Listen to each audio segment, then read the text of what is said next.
Welcome back. On the last part of his culinary adventure around Britain's coastline this week, Phil Vickery went on a jaunt to Jersey. How lovely. Whilst he was there, he saw how the locals are making the most from the more unusual species of fish landed on their shores and, at the same time, helping to keep the fishing industry sustainable.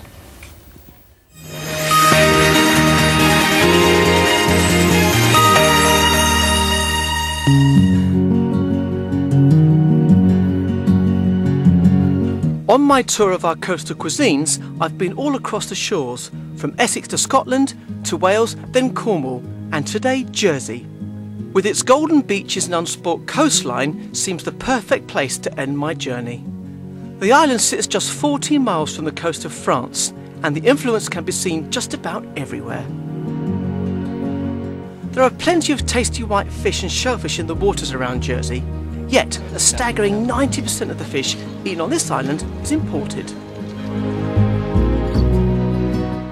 You see, like everywhere else, consumers on Jersey are wanting the same old favourites, things like salmon, tuna and haddock. The problem being is that none of those fish are available here in these waters. The demand globally for these popular fish has contributed to the wider problem of discard. Every year, across the globe, about 7 million tonnes of fish is thrown back into the sea, usually dead.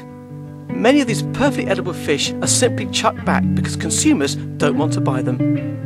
But on this small island, there's a group of people trying to sort this problem out, and I'm about to meet one of them on his boat.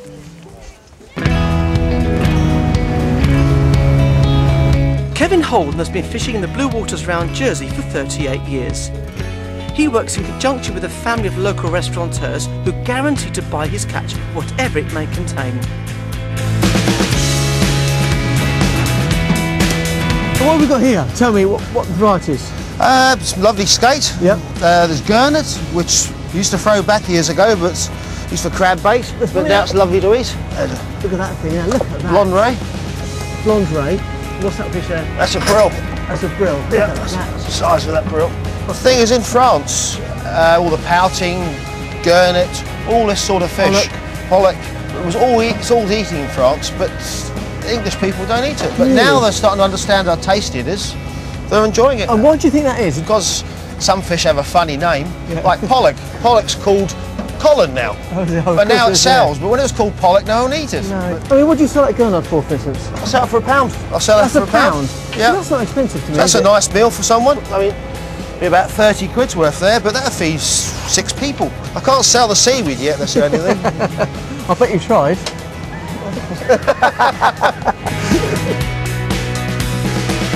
Kevin sends his catch off to Dominic Jones, co-owner of several restaurants, cafes and school caterers on Jersey. The fish arrives at his production kitchen to be processed. He explained why he and his family are so passionate about this local catch.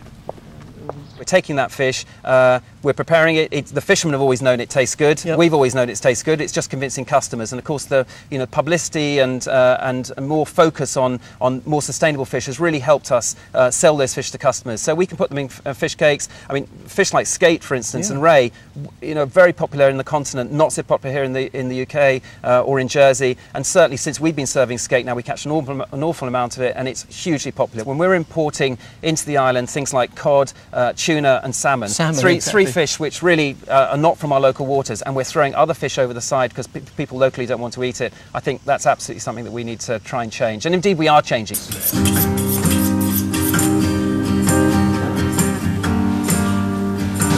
Well, here we are, Phil.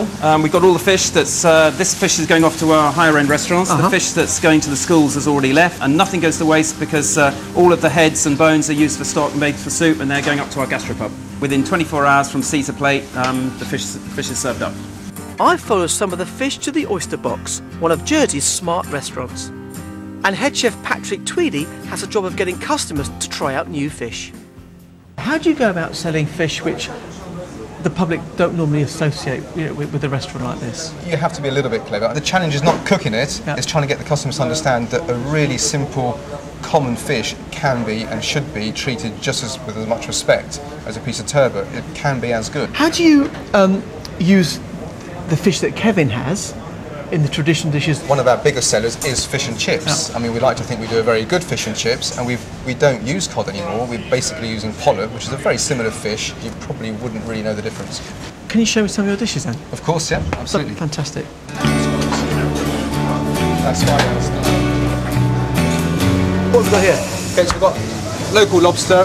That's a turbot special today. Fish and chips, that's the pollock. Pollock, oh wow, yeah.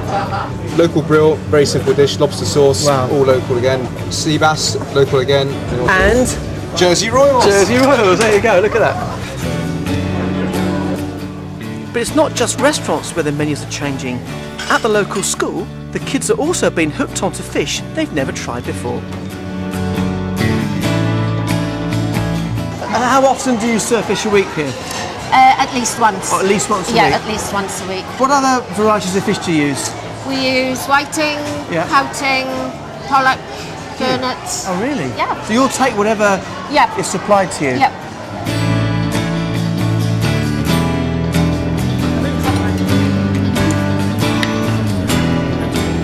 So do you like fish then, boys? Yes. Yeah. Personal favourite of mine is sushi. In sushi, really? Drenched in soy sauce. Of course. It's not good for you, but I love it. And your fish cakes here, do you know what fish is inside? No, but whatever it is, it's good. Yeah, really. Right, in there is whiting and pollock. Oh. Okay, Never so heard of those, no, but it's a then very... I've heard of pollock, but not whiting. Really nice. Would you eat it all again? Oh, yeah. Would you? I'm going for second. I'd eat Oh, yeah. it 5 times again. There you go. Look And at that. today. Healthy food isn't normally this nice. Yeah.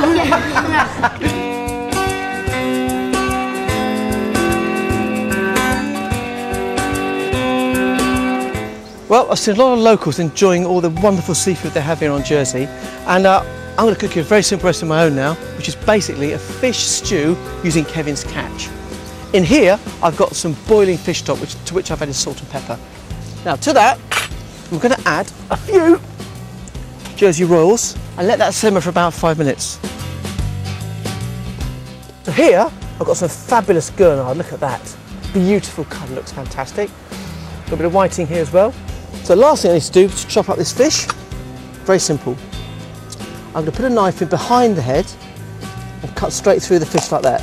Now, I want to keep the head, because that's where a lot of the flavour is, so I'm going to put that in the stew as well. We're not going to eat it, but we're going to get the flavour from the head. The whiting goes in, head and all. Just drop that in, like that. There'll be a bit of place in there as well. All this fish has been gutted already, so your fishmonger will do that for you. And all we're doing, as I said, is just poaching that through. So the lid goes back on, and we'll probably cook that for around about, I don't know, 5 to 6 minutes maximum. Halfway through the cooking time, I'm going to take 3 or 4 asparagus spears, and all I'm going to do is snap them and drop them in. We're on the beach, you don't have to worry about knives. A little bit of spinach here. And all I'm going to do is take out those stalks and rip this up and just drop this into the top, and that will wilt almost straight away, just to give the whole thing a bit of colour, and just stir that through. So 1 more minute and then we should be done. And finally, olive oil, and all you do is just pour that on top. Look at that colour. That to me is an absolutely perfect fish stew. So when you go to your supermarket or your fishmonger next time, have a look at the fish that you wouldn't normally buy. Take them home, cook them. They'll probably be half the price and they will be absolutely delicious. Trust me. See, that looks lovely, and it's amazing how he prepared that on a beach. I would struggle to make it look that good in my kitchen with everything around me. But also, if I sparked up a Barbie like that on the beach, you know the council will be down in a minute saying, you know you can't like that down here, health and safety. Absolutely. Yeah, so Phil must have got permission, I'm sure. Or maybe he didn't, the rebel.